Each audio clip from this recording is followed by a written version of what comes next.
Hello, this is problem 2-1A. It's one of your homework problems for chapter 2. I'm going to work it using paper and pen and allow you to do it yourself and connect after I'm done. The problem says that Carla Tanner opens a web consulting business called LinkWorks and completes the following transactions in its first month of operations. There's a handful of transactions similar to the ones we did in Chapter 1, but what's required of us now is to prepare journal entries to record these transactions. So this is different than what we did in Chapter 1, where we had the accounts going up and down. Now we're actually going to use journal entries for these transactions.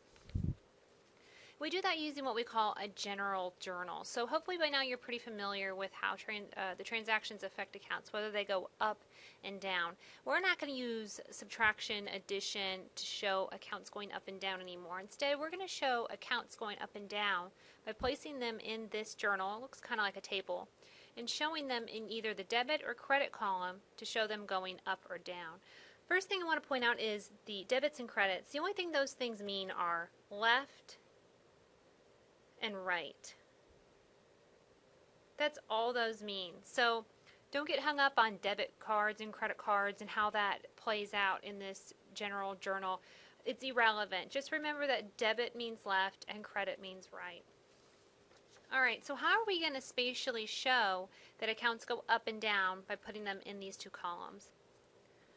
Using textbook page 60, I've made a little table that's helpful for at least me to know where I'm going to place assets, expenses, dividends, etc. when they increase or decrease. So if an asset increases, or if expenses increase, or dividends increase, I'm going to put them in the debit column. If liabilities, revenue, stock, retained earnings increase, I put them in the credit column. Liabilities and stock decrease, they're going in the debit column. And assets decrease, they go in the credit column. So review textbook page 60 or pause the video and write all this down. But this is helpful to know which side or which column the accounts will go into, whether they increase or decrease. All right. So on April 1st, Tanner invests $80,000 cash along with office equipment valued at $26,000 in the company in exchange for common stock. So what's the give and what is received? Cash has been received of $80,000, equipment has been received, office equipment has been received at $26,000, and stock has been given. So the first thing you need to know is figure out which one is going up, which one's going down. Well, we know cash and office equipment are going to go up because they've been invested in the company. And you should know by now that those are asset accounts. Assets will increase in the debit column. Common stock was given, and stock increases with a credit. So to make the journal entry, we first start with the date, April 1st. I'm going to put the account title here. Cash.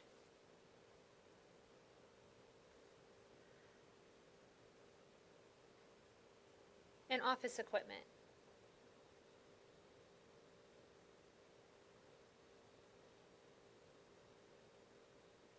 They are our assets. They're increasing. Those values go in the debit column.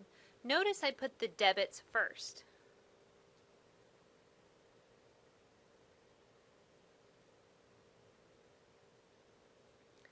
The total in stock that was given is the combination of the debits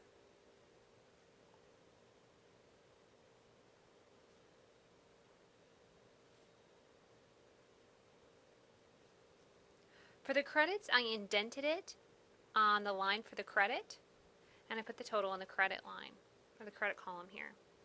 This is a basic journal entry. You can add an explanation below that if you'd like. In this case, Tanner invested cash and equipment for stock. And it's pretty self-explanatory by looking at what happened. You should be able to pick up this journal and say, these are our debits, and these are the accounts, cash and equipment. That tells me they went up. This is our credit, it's common stock, and that's how stock goes up, is by a credit. And so I know that these two items, cash and equipment, were given in exchange for stock. So note again, the debits come first, then the credit by a little bit of an indentation, and write an explanation if you'd like.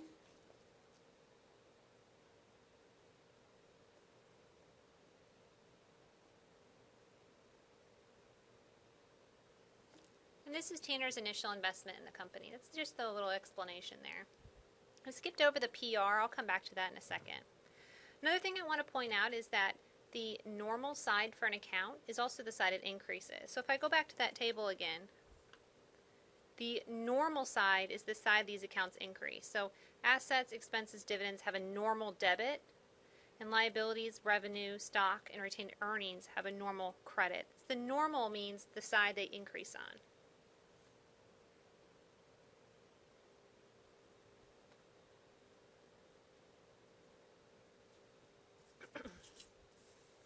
Notice here that our debits match our credits.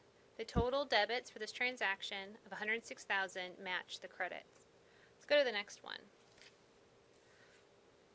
On April 2nd, the company prepaid $9,000 cash for 12 months rent for office space.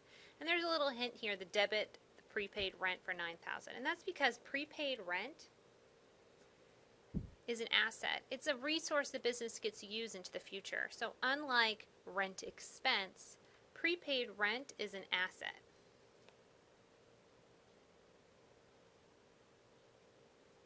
So prepaid rent was received in exchange for cash. Cash is an asset, and the asset went down. The asset cash went down. So we know it'll be a credit.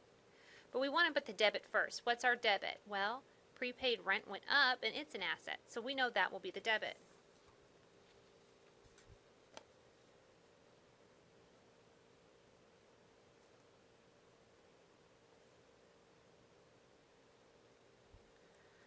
I'm not adding any brackets or subtraction signs to show that things are going down. I'm visually putting them in columns to show how they increase or decrease. Cash is an asset, it went down.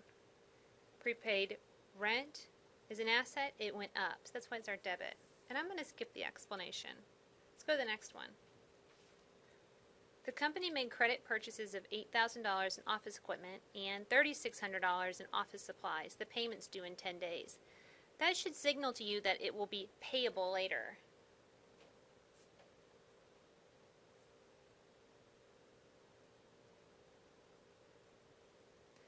And when a company pays later, it goes into accounts payable. So we got two assets. We got office equipment and office supplies. Assets go up with a debit. And it'll be paid later. That's a liability. That's our credit. Office equipment and office supplies.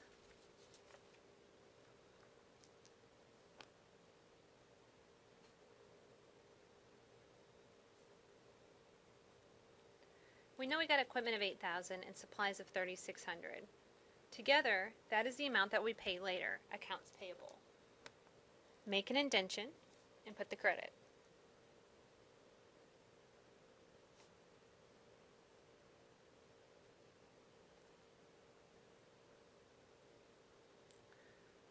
Our debits match our credits. On the 6th, company completed services for a client and immediately received $4,000 cash. Cash was received and services were given. If you're not sure what account to use, you can go to the bottom and there's a list of different accounts that they list that we can use. One of them is service revenue, so I'm going to use service revenue. Cash is an asset. It goes up with a debit. Revenue goes up with a credit. The debit of cash will go first.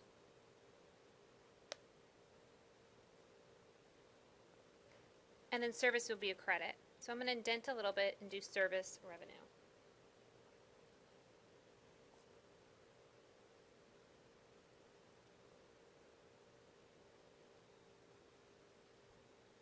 Okay, I'm going to speed things up here a little bit. You can refer back to the table. Again, if you need to pause the video and write this down, refer back to it. On the 9th, the company completed a $6,000 project for a client who must pay within 30 days. The company will receive it later. That's an accounts receivable. They did service, they completed a project, and will get paid later. Accounts receivable is an asset. It increases with a debit. And service revenue increases with a credit.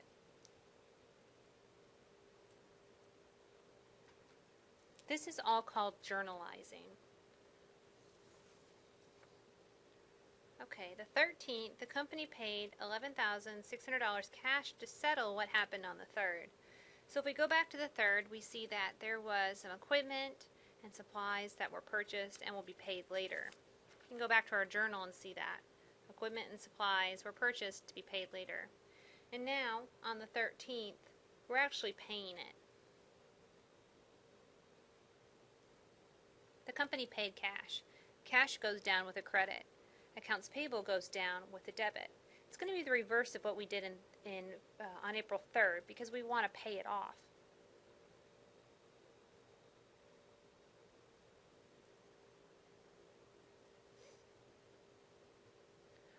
I'm going to let you finish the rest of these on your own, and I'm going to go ahead and fill out my entire journal.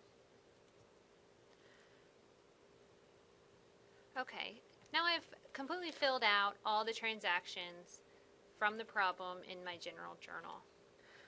I want to introduce to you the accounting cycle so we know where we are and where we're going. The first step in the accounting cycle is to analyze transactions, and that's what we did in Chapter 1. We looked at transactions, we saw what was going up, what was going down, what was given, what was received. Entering these transactions into our general journal is called journalizing, and that's what we've done here. We've journalized transactions. The next step is to post, and we're going to post them to the ledger. We'll do that in a second. But you can see that we have several other steps to complete to do the accounting cycle before we're done. Trial balances, adjusting entries, you'll see all of that in the coming chapters. But the next thing we're going to do is post. And what that means is we're going to take these transactions and apply them to each individual account. So the problem says open the following ledger accounts, and there's a handful of accounts and different account numbers. And we're going to do that. We're going to open accounts, what we call ledgers. The first one it says is cash.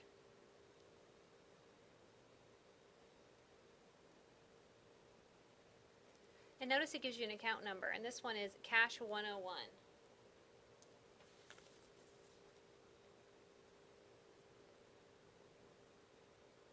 Every account has its own number. It's easier to keep track of accounts that way, by numbers rather than names. And every company has a list of all their accounts and the account numbers, and we call that the chart of accounts. This part's pretty easy. We look at the general journal. We look at the transaction, cash, 80,000 debit, and we apply it to its ledger. So on April 1st, skip the PR, there was a debit to cash of $80,000. Now the cash balance is $80,000. The balance is assumed to be a debit because cash has a normal balance of a debit.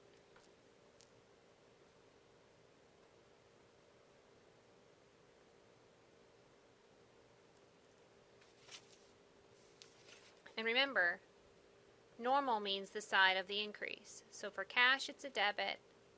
That's how cash increases. The other account affected in the same transaction was office equipment, $26,000. Our problem tells us that office equipment has its own account number too. So go back to the problem. You'll see office equipment here has an account number of 163. And office equipment went up $26,000. It's in the debit column. So on April 1st, there was a debit of $26,000.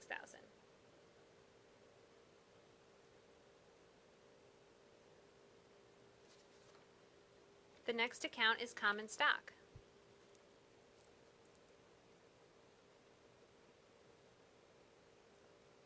Going back to my problem, common stock has an account number of 307.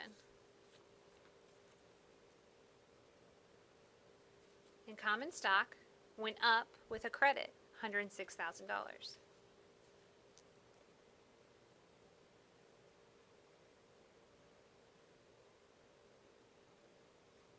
Common stock's balance is a credit of $106,000. That's the way common stock increases, so its balance is a credit. Whereas office equipment normally goes up with a debit, so its balance is a debit balance.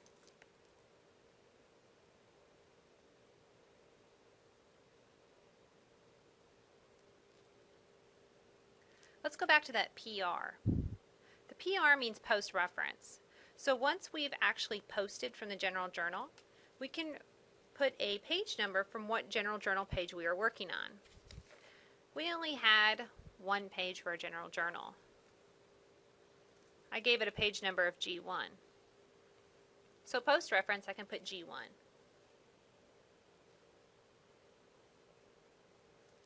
And that's just to let me know that I posted it. So I know what page it came from. It came from the General Journal, page 1. And on the General Journal, I can see what account I posted to. So cash was account number 101. Office equipment 163. And common stock 307.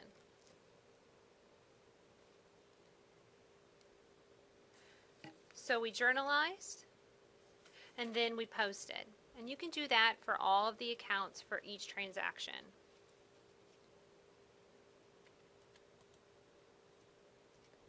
I've transferred all of my journal entries into their ledgers. For cash, you can see that I've entered the debits from the General Journal and the credits. But I want to show you the balances. The balance is the difference between the debits and the credits. So on April 1st, the difference is $80,000. There's nothing in the credits. On April 2nd, we added $9,000 in credits. So total $80,000 debits, $9,000 credits. The balance is $71,000. That's the difference between the debits and the credits. And because it's a normal balance, which is how the accounts increase, this is a debit balance. On the 6th, we added $4,000 more in debits. So $84,000 total debits minus $9,000 in credits gives us. Another way of looking at it, you can take your balance and then add to it any of the debits or credits depending on what kind of account it is to get to your balance. You may hear the word T account. A T account is just a visual tool of a ledger. Basically, it's just putting debits and credits into a T.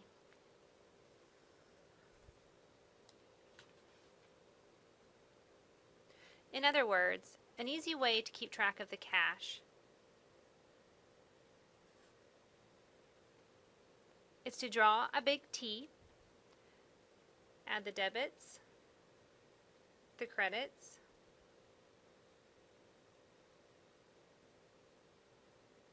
and so on. Cash increases on the left, decreases on the right. Add the increases, subtract the decreases, and find the balance. That's a T account. You might be given a problem in which they start with an ending balance and give you debits and you have to solve for the credits. You're going to find the missing number, and you do so by using a T account.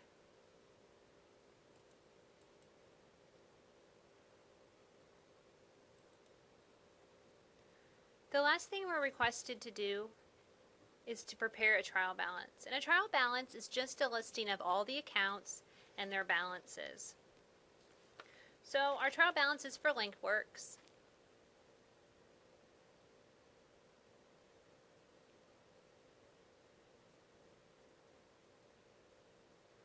It's for the end of April. I'm going to list all my accounts and all of their ending balances. So I'll need to refer back to our ledger. I'm going to list all of these accounts and their balances.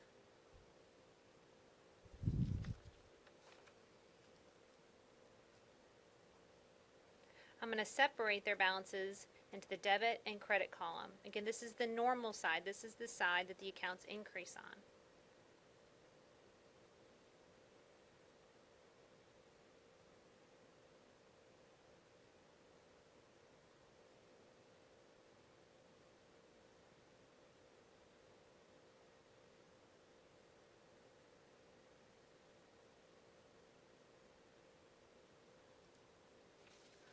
So for example, if I go to my office supplies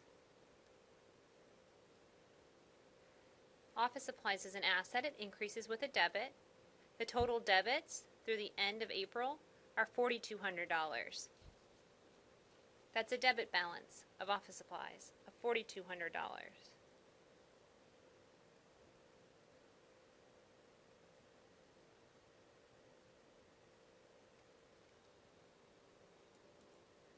When I get to an account with a credit balance, for example, accounts payable increases with a credit. So on the 3rd, they charged $11,600. On the 13th, they paid it off. And on the 29th, they set up another balance of $600. So the total credit balance, that's how it increases, that's what its balance will be, is $600. On my trial balance, I'll add accounts payable, but with the balance in the credit column.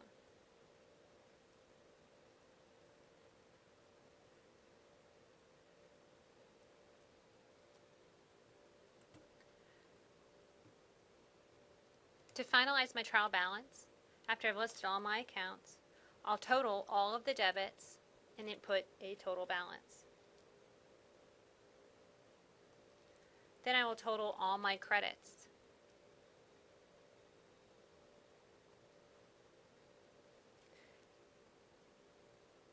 And in counting, we show a total with a double underline.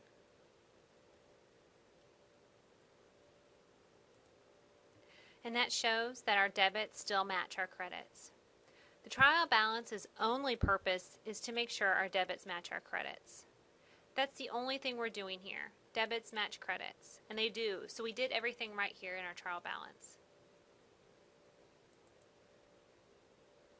As you're doing your problems, please don't forget you also get to have 2 attempts and 2 check your works. So as you're completing your journals, remember that. If you need any extra help, please let me know.